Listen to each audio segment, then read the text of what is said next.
Welcome to the Economic Development Council's Vision of Progress. I'm your host, Nathan Sparks, and today we're at Fort Walton Machining on Jet Drive in Fort Walton Beach. And we have with us today Mr. Greg Britton, CEO of Fort Walton Machining. Greg, thanks for hosting us today. Well, thank you, Nathan. Thanks for being here, and welcome to Fort Walton Machining, and glad to do the show with you. Well, you guys are one of the largest manufacturers in Okaloosa County. Talk to us about the types of products that you manufacture and who some of your key customers are. The products we manufacture is aerospace and defense primarily, but we do have some oil and gas mixed with some high-tech commercial.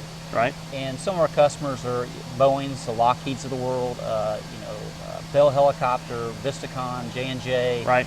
And in the oil and gas realm would be Baker Hughes, Halliburton, so some big names. Big names there. Yeah. And the business, like any successful enterprise, has evolved over time.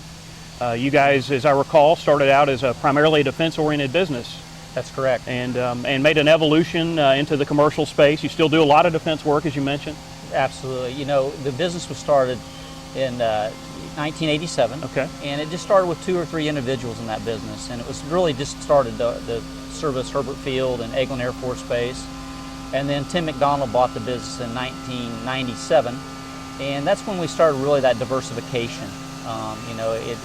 What I remember of it anyway, I didn't come on board until 2002. Okay. But we were pretty heavy in defense, but not primed to Boeing's and Lockheed's and that kind of stuff. Just making product for the bases still. Then we got into high-tech commercial medical type stuff. So okay. It's kind of how the company's evolved. Okay, so it would stand to reason, though, that as you've diversified, it's allowed you to be more resilient to withstand downturns in a certain market sector. Absolutely. You know, we got into oil and gas in 2008 for that reason. Mm-hmm. We felt that aerospace and defense was going to be on the downward slope. We were still really busy at that point in time with aerospace and defense. So we thought, we needed to go to the oil and gas market. And then we went into more of a high-tech commercial, even greater in that role. And then we've started adding some commercial aerospace work as well. Okay, and I understand that you've even done some work for Disney World. Is that right? Absolutely, yeah. We make the seat belts for a lot of the rides out there. So, oh, really? Yeah. So you feel comfortable. Fort Walton Machining had a part in that. Absolutely. Yeah, our audience appreciates that. Exactly. Absolutely. So one of your diversification strategies, as I understand it, was to stand up the metal finishing division. When was that done? Metal finishing division, we built that, or we actually bought the building in 2008. Okay, and that's over in the Fort Walton Beach Commerce and Technology Park? Yes. Okay. Yes, and it was just a shell of a building when we purchased it in 2008, and we filled it up from the ground floor. Very, very high-tech, clean facility, one of the best in the Southeast. I mean, our customers rant and rave about how great that facility is. And so that's helped us in diversification, and that's going to see some substantial growth in this next year. Okay, great. So, you obviously hear a lot about aerospace right now, and I know you've been involved with us in going over to aerospace events in Europe, targeting Airbus suppliers. Everyone is excited about Airbus coming into Mobile. They're now up and operational over there at Brookley Field, just 100 miles away. Talk a little bit about the aerospace sector and your perceptions of the opportunity that we have and that your company has with respect to potential Airbus work and other opportunities that may exist for OEM work. Absolutely. So, going over the air shows and meeting with some of these suppliers for Airbus and Airbus as well, I believe there's a strategy there that may be underlying that we don't all know about at this point in time. But if I was to speculate, I believe that you're going to see the region grow from Mobile, Pensacola towards Tallahassee in aerospace, commercial aerospace work, with that facility being over there. For Fort Walton Machining, what does it mean? Right now, we're already getting inquiries about hey, could you do work for us? Actually, today we have a company visiting us that is looking at us for Airbus work for the A320. Fantastic. So I don't know about Tier 1 to Airbus, but at least a Tier 2. That's great news. Great to hear that, and certainly that's our perception at the EDC as well. As you know, we're beginning to see some of that supplier activity that's looking at being close to Airbus, but in some cases doesn't want to be right in Mobile competing with Airbus for labor.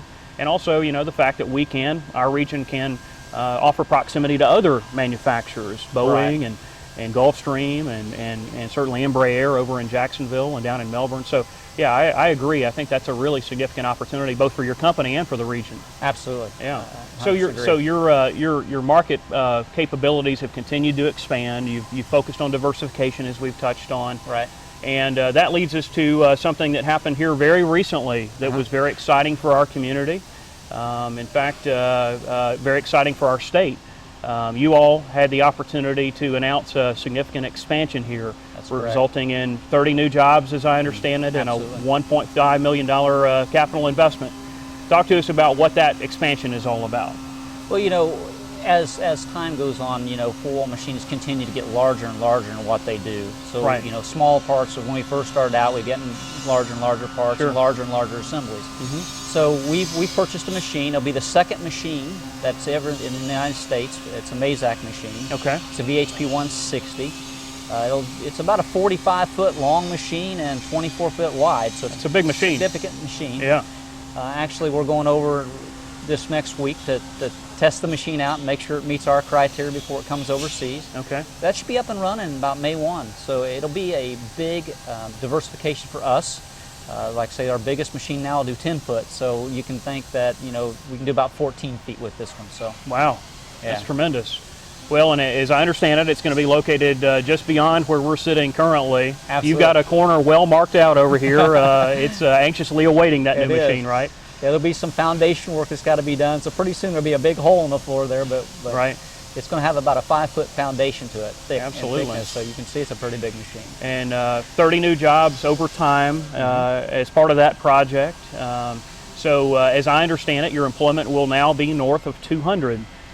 Right now we're about 205. Oh, wow. Okay. Yeah, so I believe by probably the end of 2016, about 230 people on board.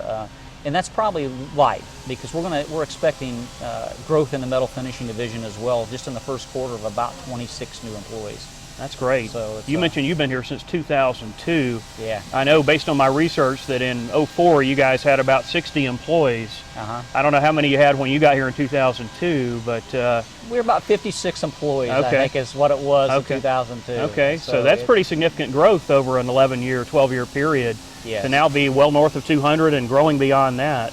We've been very, very fortunate. We can put all that equipment on the floor, but we've had some really great employees and still do that contribute every day to that growth. So we're excited to see what the next year will hold for us. Absolutely, absolutely. So, when you undertake an expansion, you saw it firsthand. There's a tremendous team, both local and state, that come together to help make that expansion happen. Absolutely. And this situation was no different. You had partners locally, certainly the EDC, the county, the city of Fort Walton Beach, all came together, Career Source Okaloosa Walton, the state level.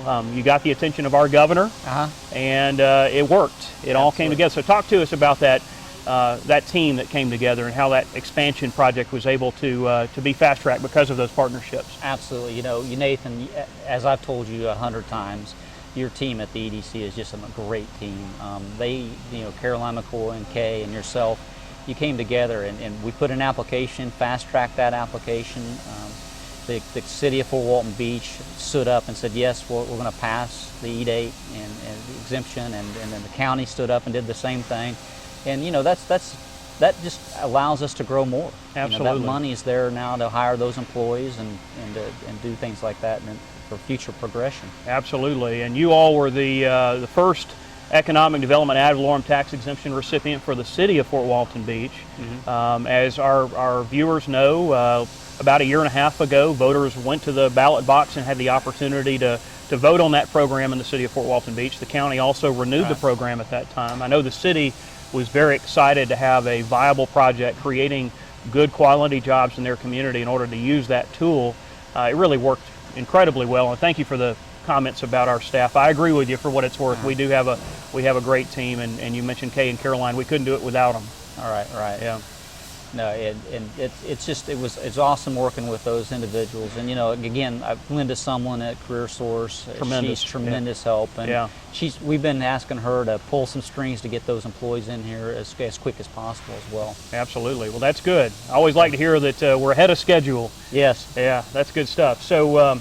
Obviously the governor was also a tremendous partner, as I mentioned, and we had the opportunity to host Governor Scott. right here. As a matter of fact, right behind where we're right absolutely. behind where we're sitting today for the celebration of those new jobs. Talk to us about that event. Well, you know, it's one of those things. Hey, it's great news to hear the governor's coming, right? Right. And then after you hear the governor's coming, it's like, oh wow, we got a lot to do. Right. You know, all the coordination that took place to get that done, and the help from you guys again and from the EDC. It was great. You know, the employees really liked, you know, having the governor come through and shake their hands and say, you know, thank you for the job you do each and every day. Right. You know, they still talk about it today, and it was just a great event. And I'm glad to see the governor here in the region, and I'm glad to see what kind of initiatives he's putting forth to the House and the Senate to make manufacturing better in the state of Florida. I agree, and he was very, very proud to be here that day. You could tell, and in fact, you got a little memento of his visit. You got an award. I got a governor's award. Yeah, absolutely. Pretty shocking. I didn't know it was going to happen. It was right. I looked, I thought, who knew this, you know? Right, absolutely. So I'm surprised you're not wearing that medal proudly. Oh, it's hung up. For safekeeping, For right? safekeeping, exactly. Well, and you've recently gotten another award. I understand congratulations are also in order.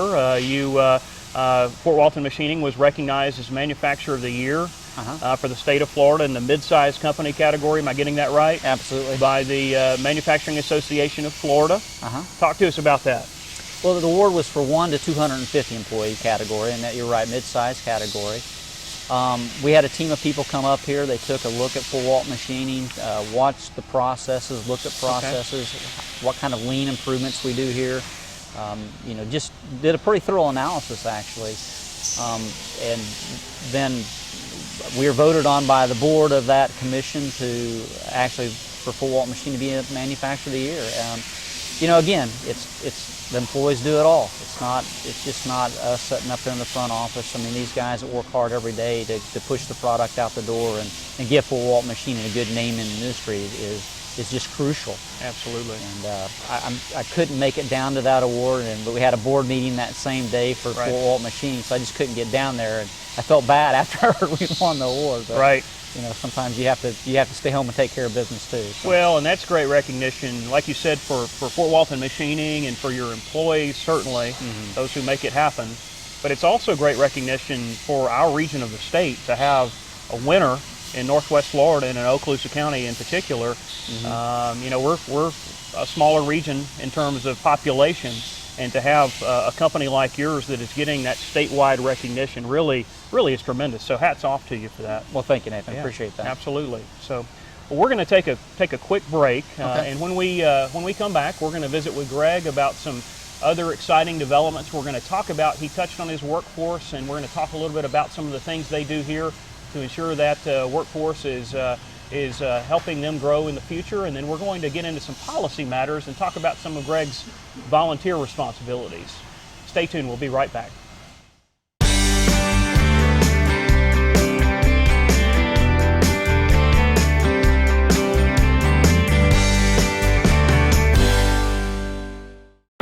Our commitment to the community is something that we believe in and act on every single day. It's a key part of our culture and who we are as a company.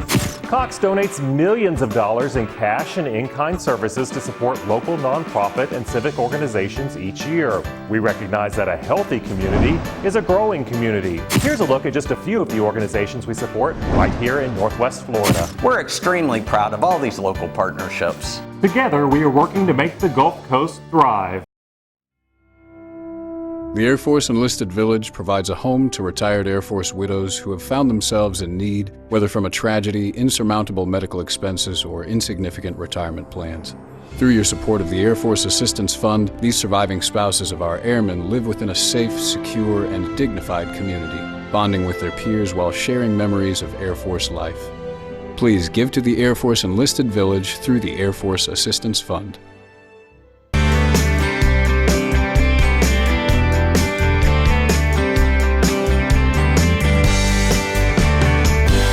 Welcome back to the Economic Development Council's Vision of Progress.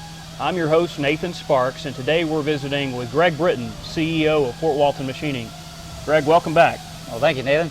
Yeah, so in the first segment, we talked a lot about Fort Walton Machining's growth and expansion. And obviously you've had a lot of that, as we touched on.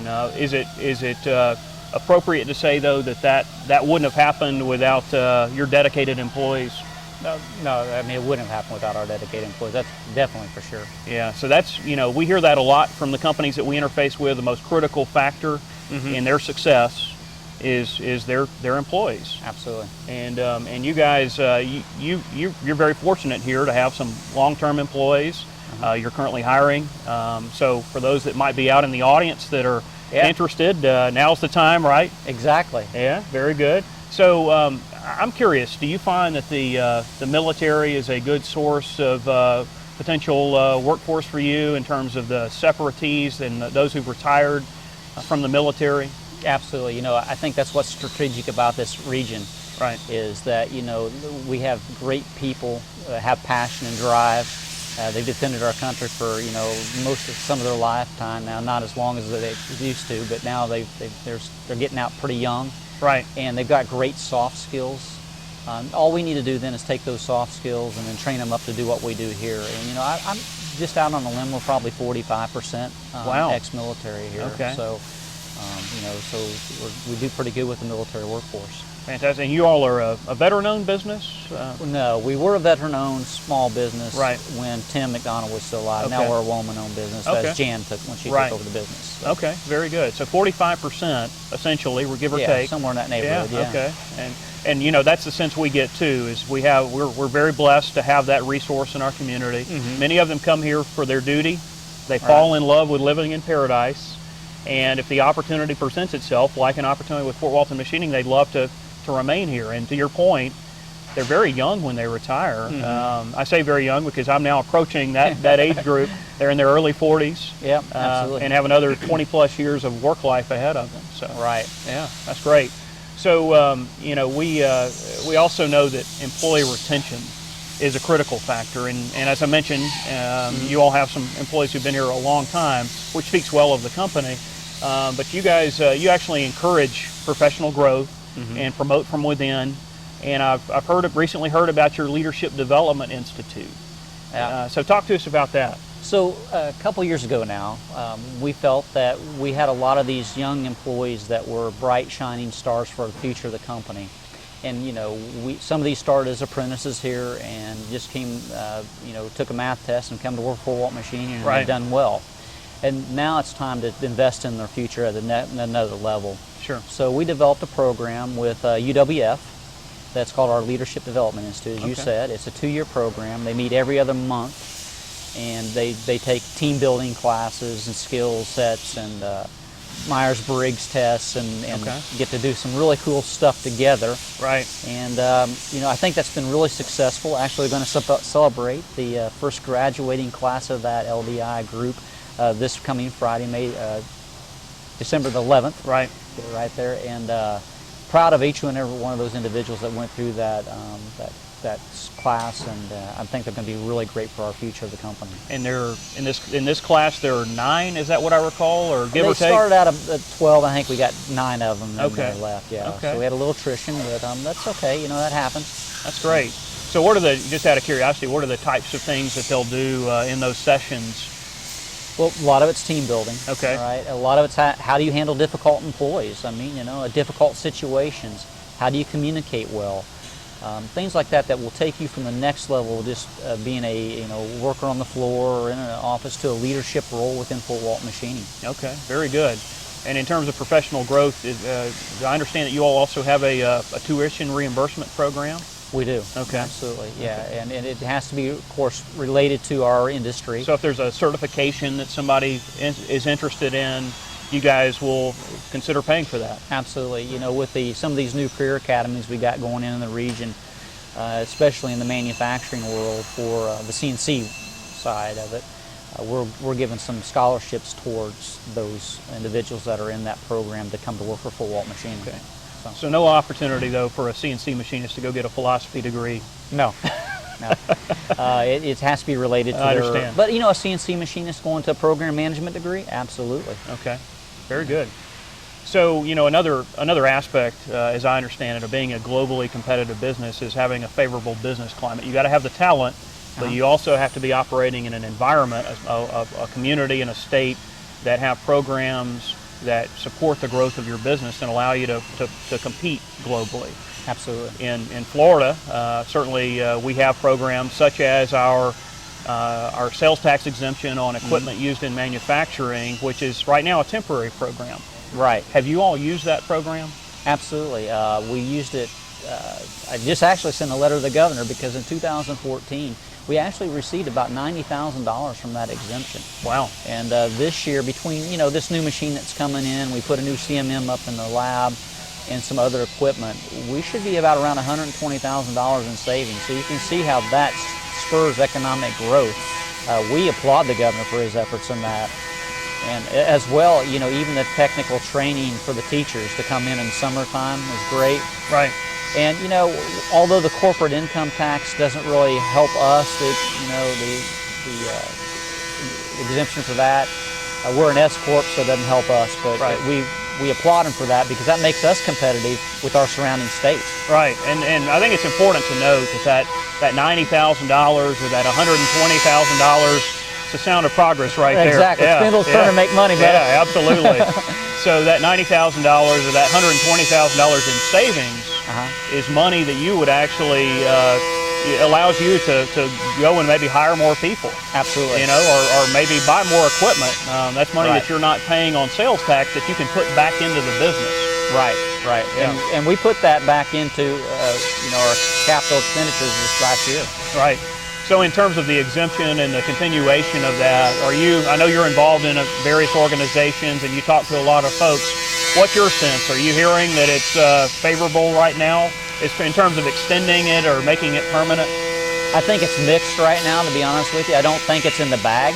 Right. So I think that, those manufacturers out there that would like to see that sales tax exemption on equipment, they need to step up and write some letters to their congressmen and even to the governor and say, help us out. Right. Absolutely.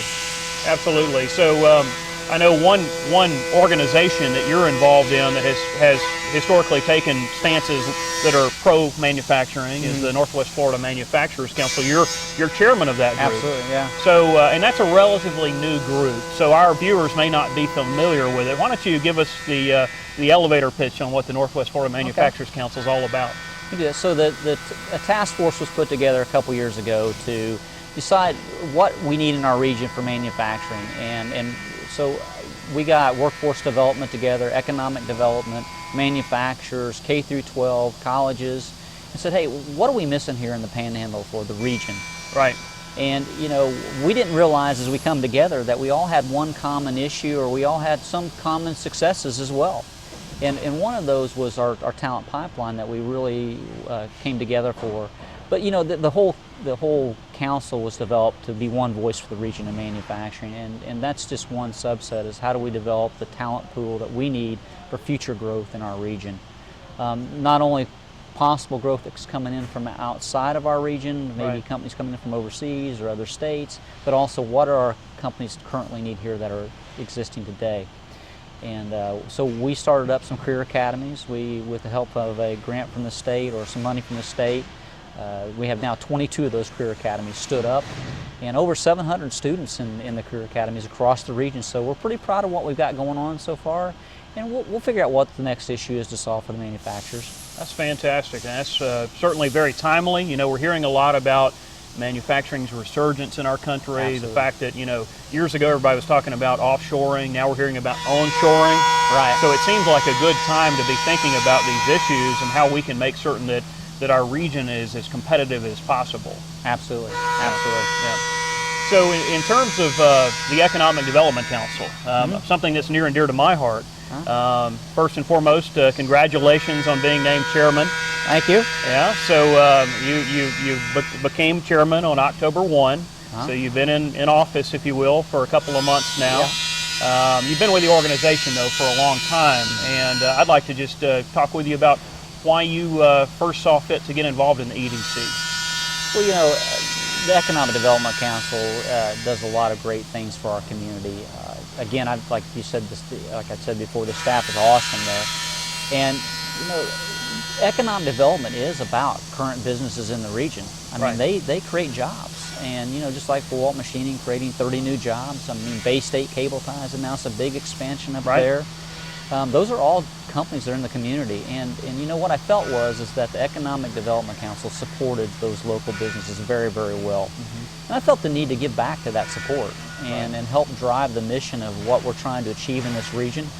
I'm excited about what the future holds for this region. I think it's just going to be amazing over the next few years what we'll see. You can't promise anything, but you're already seeing that growth of jobs already just with existing businesses. So That's very true, and your point's well taken, Greg. In fact, I saw a statistic just the other day that 80 to 90% of new jobs in a community, new jobs come from an existing industry. So you're absolutely right. Taking care of those existing industries, making certain that they have what they need to prosper is really job one. right. So what can the community look forward to from the EDC in your time as chair? Well, like my past chair, Angela and Ron, I mean, you Yeah. guys, like I said, do a great job. I mean, sometimes you just got to stand back and get out of the way. But, and my biggest thing is collaboration. Let's get all those individuals together. Let's think big, like the Gulf Power Symposium said, right? Right. And figure out what we need to do to make this region successful in advanced manufacturing, and I think we're on our way to that. And my role is to support you and anything you need in your team, and I'll be there to do that. And I think with working with Enterprise Florida and those kind of groups, we'll really be successful in growing this region. So I think so. I mean, it certainly seems like it's a special time, and it's an opportunity, to your point, to collaborate in an even greater way. And I think really the best is yet to come for Northwest Florida. I do too. Yeah. Absolutely. Well, Greg, thank you for having us today. You are a great partner. Fort Walton Machining is a great asset to our community, and we really appreciate the opportunity to chat with you about some of the exciting things happening here today. So thanks for having us. Oh no, thank you for coming here and letting me be a part of the show. Absolutely. So today we've been talking with Greg Britton about all the exciting things happening here in Okaloosa County and at Fort Walton Machining. Clearly it's a special time to be in our area, and I think we're going to see more great growth from companies like Fort Walton Machining. We look forward to sharing more with you in future segments. Thanks for watching the Economic Development Council's Vision of Progress. We'll see you next time.